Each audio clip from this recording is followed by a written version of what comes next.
بسم الله الرحمن الرحيم الحمد لله رب العالمين والصلاة والسلام على رسوله الأمين وعلى آله وصحبه أما بعد السلام عليكم ورحمة الله دمانتين ولا ليال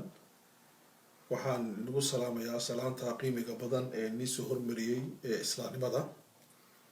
waxaan ka soo hadlay shalay toole xalaqadii koowaad mowduuc ku saabsan xiriirka uu leeyahay muslimiinta iyo reer galbeedka xiriirka ka dhexeeya xiriirkaas ma mid isku dhacba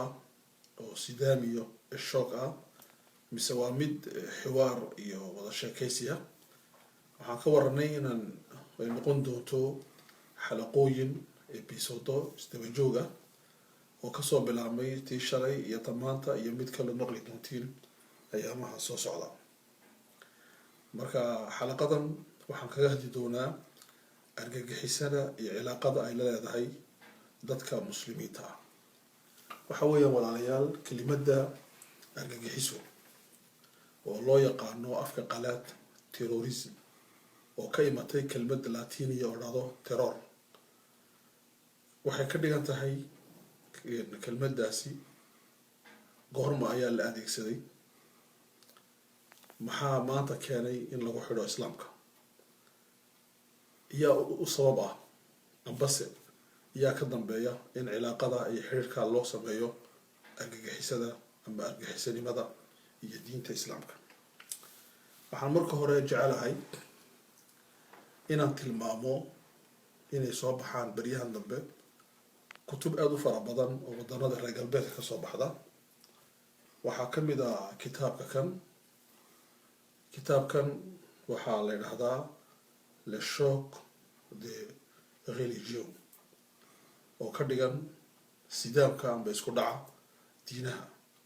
yahuudda iyo kiristanka iyo muslimka kitaabkan waxaa qoray 3 nin oo maaragtay reer galbeeda waxayna ku qoreen maamulka ninka maaragtay aqoonyahanka ee dhado François Sillier ayaa madax ka ahaa markii la qorayo buuggan waxaa kale oo ka mid ah buugaanta baryahan dambe la qoro buuggan oo maaragtay adalkaysiin oo la dhahdo magaciisa la religion à l'extrême 2 nin oo iyakuna aqoonyahana oo reer galbeeda ayaa qortay waxaa kaleeto oo jira buuggii aadka u weynaa ee uu qoray ninka la oran jiray Fukuyama uu bixiyey nihayatu taariikh gabagabadii taariikhda oo ka dhigan inay taariikhdu ku dhamaatay inay dadka bini aadanka ee dhulka ku nool oo dhan ay noqdaan dad qaata systemka reer galbeedka waxaa kale oo ka mid ah buuggii uu qoray Huntington ee la yidhaahdo sidaamu alxadaaraat amba siraacu alxadaaraat shooga civilisationada ku dhaca isku dhici xadaaraadka iyo ilbaxnimada kala duwan ee bini aadanka kutubahaas iyo kuwo kaleeto aada u fara badan waxay tilmaamayaan inay cilaaqo leedahay argagixisada marka qaarkood oo lagu xidho diinta islaamka marka waxaan jecelahay haddaba kelmadda argagixiso oo ka dhigan terrorism afka qalaad oo ka imatay kelmadda terror oo kelmadda la isticmaalay markii ugu horeysay waqtigii revolution françaiskii amba towradii faransiiska la isticmaalay ilaa iyo kolba si loo soo isticmaalayay ilaa laga soo gaadhay 11 September markii ay isku dayeen dad ku abtirsanaya diinta muslimka oo ururka al-qaacida heshiis la inay qarxiyaan 2 mataano ee ka dhisnayd magaalada ama wadanka Mareykanka marka waxaan isweydiinaynaa su'aalaha ah irhaabka iyo argagixisadu cilaaqada ay la leedahay islaamka maxay tahay kelmadda irhaab ba ku soo aroortay quraanka iyo xadiiska haddana irhaabku adduunka kan la isku haysto ma la isku waafaqsan yahay muxuu yahay irhaabku ugu dambeyn maxaa keena argagixisada maxaase waxaan ognahay walaalayaal kelmadda irhaab qur-aanka waxay ku soo aroortay marar fara badan. waxaa ka mid a mararka ay soo aroortay suuratu al-anfaal. ilaahay markuu ka hadlayay subxaanahu wa tacaala jihaadka wuxuu ihi wa acidduu lahum ma statactum min quwatin turhibuuna bihi caduwa allahi wa caduwakum. suuratu al-anfaal. ilaahay wuxuu ihi waxaad diyaarisaan wixii aad karti u leedihiin oo xoog iyo itaal ah si aad cadowgiina aada uga cabsiisiin. cabsi baa irhaabku waa abuuritaan cabsi weeye. turhibuun, ibnu kathiir raximahullah wuxuu yihi tukhawifuun. turhibuun waxay ka dhigan tahay tukhawifuun, inaad ka cabsiisaan. wuxuu yihi imaam qurdubina raximahullah tafsiirkiisa turhibuun tukhiifuun, markaad itaal yeelataan kuwa kale inaga cabsoonaya. marka waxaad ogtihiin dowlad wal oo adduunka maanta ka jirta ciidan iyo xoog bay diyaarisaa. waxayna u diyaarisaa dowladdaasi in dowladaha kale ay ka cabsadaan oo aynan kusoo dhiiran inay weerar ku soo qaadaan. waxaa markaa dhaca waxaa loo bixiyey tawaasunu rucb. labada quwadood ee ishayaayay waxaa ka dhex dhaca cabsidu inay noqoto mid miisaansan, oo haddii aan dowladdaa weeraro si dhayar ah kuma gali karo, wax badan baa ana aan khasaari. marka waxay taasi abuurtaa waxa dhada tawaasunu rucb. saabuu ilaahayna u yidhi turhibuun, qofka kale waad ka cabsiin markaad ciidan weyn yeelatid. aayad kale oo suuratu alxashri ku soo aroortay kelimadda irhaab si kale ugu soo aroorto ah cabsida ilaahay. laantum ashaddu rahbatan fii suduurihim min allah. ilaahay subxaanahu wa tacaala ininka ayaa cabsida ay naga cabsanayaan kuwa aada ishaysaan iyaa ka badan cabsida ay ka cabsanayaan ilaahay rahbatan. marka rahbatan, rahaba, rahiba waa asalkii kelmadda irhaab afka carabiga iyay ka dhigan tahay. marka kelmaddaas af carabiga irhaabku qur-aanka saabay ugu soo aroortay in ciidan la diyaariyo, ciidankaasina ay noqdaan ciidan awood leh. awooddaa weyn oo ah awood keensan karta dadka aada ishaysaan inay kusoo dhiiran inay weerar inagu soo qaadaan amba ay nagu safaadaan. saa daraaddeed baa dhacdaa waxay abuurtaa markay dowladdu awood leedahay dowladaha kale waxay ku abuurtaa inay tawaasunu rucb waxaa loo yaqaanay abuurtaa afka amba cilmiga istaraatiijiyadda. intaas qur-aanka se ugu soo aroortay saasaa ka mid a. waxaan u imanaa markaa kelmadda irhaab intaan macnayn sida maanta adduunku wax u macneeyo. waxaan jeclahay inaan isweydiiyo su-aal ah mushkiladda muslimiinta haysataa maxay tahay. muslimiinta waxaa haysataa mushkilad aada culus oo inta badan ragga aqoon-yahanka waaweyn ee muslimiintu ay isku afjeedhaan. maxaa yeelay labada qiraa'o mid waa inaan qaadan. waxaa jirta qiraa'o dadka muslimiintu ay nolosha akhriyaan oo ah mid laablakaca, qira'a caatifiya. qiraa'adda caatifiga ee laablakaca ah aan cilmiyeysnayn awooddeedu ma badno. maxaa yeelay wax walba ma arkaysid. adigu marka qaarkood tadkhiim baad isku sameyn oo awood aad lahayn yaasa siini. marka qaarkoodna cadowga aad ishaysaan baad awooddiisa yarayni. marka qaarkood cadowga aad ishaysaan baad awood ka ballaaran siini, adaa is yarayni. marka qaarkood si kalaad wax u akrini. waxaa qiraa'a caatifiya. aniga had iyo jeer waxaan soo dhaweeyaa qiraa'ada la dhahdo alqiraa'a almanhajiya, inay dadku markay wax akrinayaan si metodolojiya ay wax u akhriyaan, hab akademikaala oo cilmi ah, oo asbaabta la akhriyo, oo nataa'ijta la akhriyo, oo kownkao dhan la akhriyo, oo wax walba la arko ayaa ka wanaagsan inaad wax un aragtid oo wax arki weydid. marka mushkiladeenu muslimiinta oo dhan meel kastay joogaan waa mushkila fikriya, وبالتالي waxay noqotay mushkila xadaariya. saan wuxuu arkayna ayaa noqon weyday si ilbaxnimo ah. mushkiladeenu mushkilad iimaan yari ama muslimiintu iimaan badan bay leeyihiin, iyakaa maanta adduunka ugu iimaan badan. mushkiladda muslimiintu maaha mushkilad akhlaaqi ah. akhlaaqda wax badan bay kasii hayaan weli haddaas. mushkiladda muslimiintu maaha mushkilad tira ah, kan maaha. iyaka tiro badan bay hayaan, waa milyaar iyo badh iyo 600 milyan baa lagu sheegayaa. marka muslimiinta mushkiladoodu maaha aqoon yari la-aan, intaas oo caalim oo aqoon-yahan ayaa dhex fadhida. laakiin mushkiladdu waxaway muslimiintu madaxa looga yimid. mushkiladoodu waa fikri, waa siyaasi, waa dhaqaale, waa ilbaxnimo weeyaan. maalinta ay gartaan sida ummad loo sameeyo sida wax loo dhiso maalintaas bay ummadda muslimiintu ka baxayaan dhibaatooyinka fara badan ee haysta marka sidaa daraaddeed waxaan rabnaa inaan si degan wax u akhrino aan iswaalwaalin isbuuqin iscadibin laakiin anakoo degan aan wax fahno irhaabku muxuu yahay waxaad ogtihiin kelmadda irhaab waxaa waa terror waa tarwiic waa ka cabsiin weeye waa ammaan darri la abuuro weeye irhaabku waxa weeye sida uu yihi cabdiraxmaan ibnu xamaadi aqoon-yahan weyn oo khaliijka u dhashay wuxuu yihi waa isticmaal la isticmaalo argagixisnimo iyo xoog loo isticmaalo si nidaamsanin ama si nidaamsan oo laga hortaga dad aanan hubsidan amba dad madani ah oo civil ah oo maaragtay dad rayid ah iyadoo dadkaasi lagu abuurayo cabsi amba iyadoo hadafkuna uu yahay in la xaqiijiyo ujeedooyin siyaasadeed ama middan marka waxay yidhahdaan aqoon-yahanadu irhaabka weli haddaa la isku waafaqsano maxaa la isku waafaqi waayey waxaa la isku waafaqi waayey waxa weeyaan ninbadhaka uu ka joogsanayo yaa kala duwan nin kasti oo raba inuu qof ka adkaado wuxuu isleeyahay qofkaa waxaad ka adkaan kartaa inaad tirahdid waa terrorist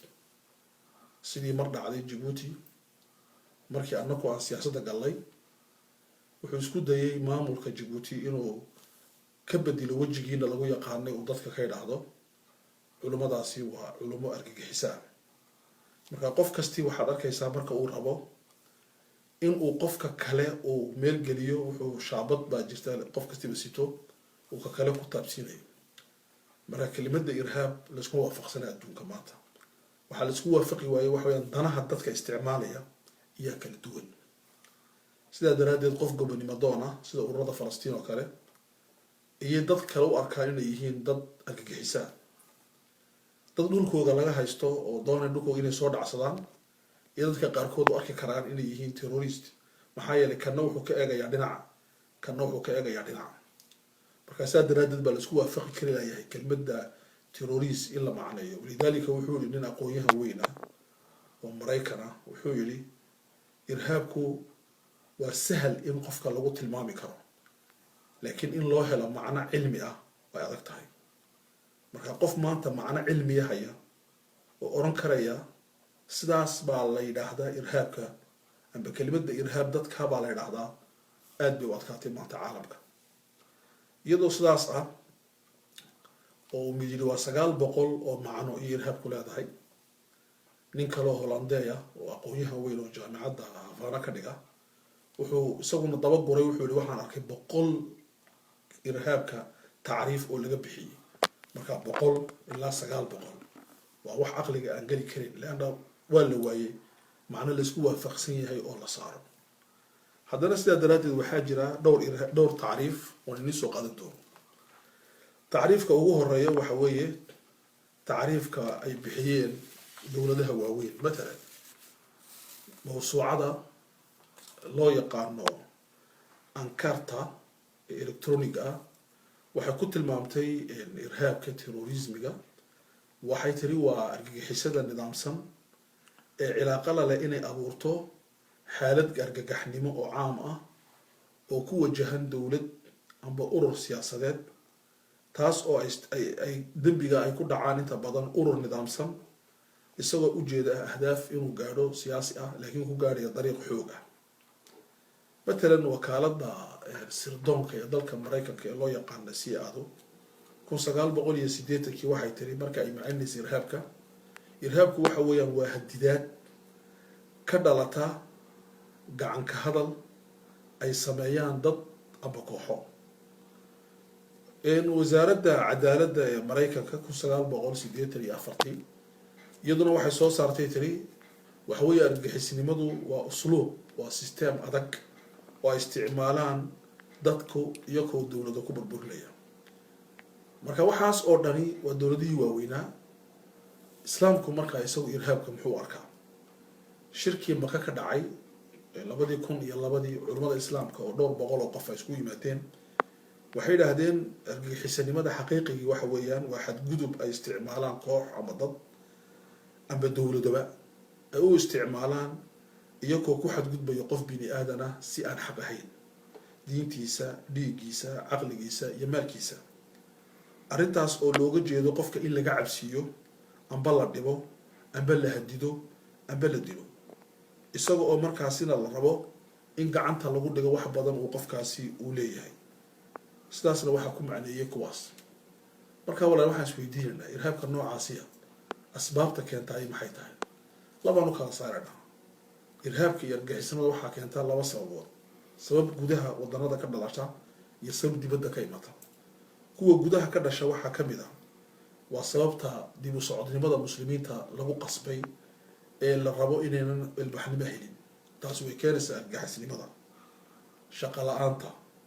gaajada dictaatorada dhaqaalaha ummadda oo in badan ay ka qatan tahay in yari gacanta ku hayso dadka oo nolosha loo diido jaahilnimada aqoon la-aanta sida xun ee diinta loo akriyo waxaas oo dhan ayaa keenta marka la idhaahdo gudaha waxaa kaloo keeni kara asbaabo nafsiya qofka bini aadanka ah oo u abuuran inuu iska adag yahayba ama muslim ha ahaado ama gaal ha ahaado waxaa keeni kara sida qofka loo tarbiyadeeyey loo barbaariyey waxaa keeni kareeto oo kale qofka mowqifka uu ka qabo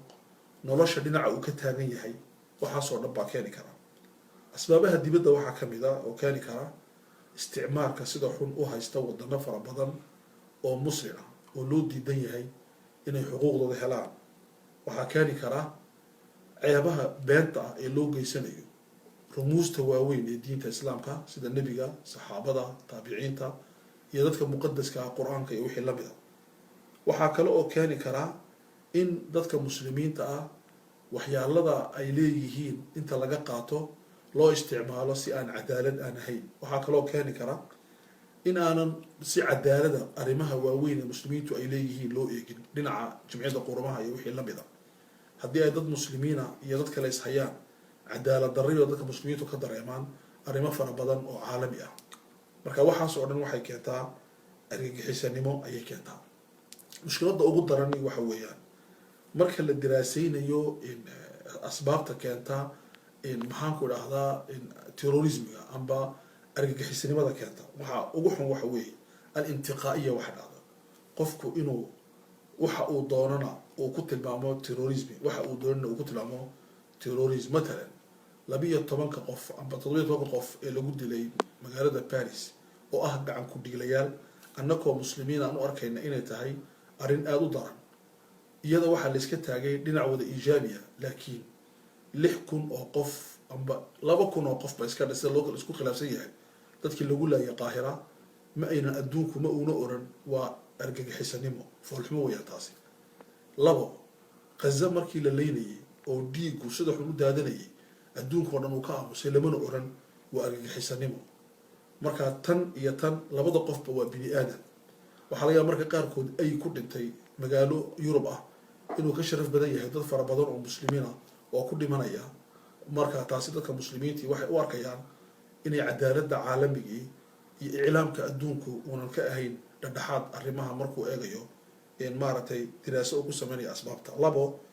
nadarad waxaa jirta juz'iya dadku markay asbaabta diraaseeyaan dhan uun bay iska taagaan waxay dhahdaan uun maanta waxay cilaaqo u yeelaan argagixisanimada islaamka iyo islaamka way jira dad muslimiin oo dadka ka cabsiya oo argagixisina laakiin kuwa kale to waxa jira kristan waxa jira kuwa kale oo yahuuda waxa jira kuwa kale oo buudhismi ma ahayn dadkii laayay malaayintii Mareykanka fadhiday muslimiin ma ahayn dadkii Australia dadka laayay muslimiin ma ahayn dagaalkii koowaad iyo kii labaad wixii sameeyay muslimiin ma ahayn marka waxaas oo dhan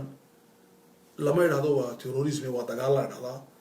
laakiin amba ibaada baa la dhahdaa laakiin markii muslimku qof uu wax sameeyo arintaas waa arrin weyn oo ceeb ah arinta kale waxaa jirta wax dhahdo an-nadra al-istidcaa'iyya marka la rabo in la diraaseeyo arrin terrorismiya waxaa loo yeedhaa arrimo taariikhi ah matalan waxaa loo yeedhaa waxyaalooyin yaryar oo la weynayaa jiro tadqiimiyo marka sidaas daraadeed waxaan leenahay arrinta marka laga hadlayo argagixisada waxay u baahan tahay in jawaanibtaas oo dhan laga eego oo sida aan sheegnay aan loo eegin arrimaha markaas maxaa u xalay see loo xalini iyo saxalin karayana waxaan kaga hadli doonaa xalaqada soo socota sida iyo nabadgelyo hayso sugno. Assalamu alaykum wa rahmatullahi wa barakatuh.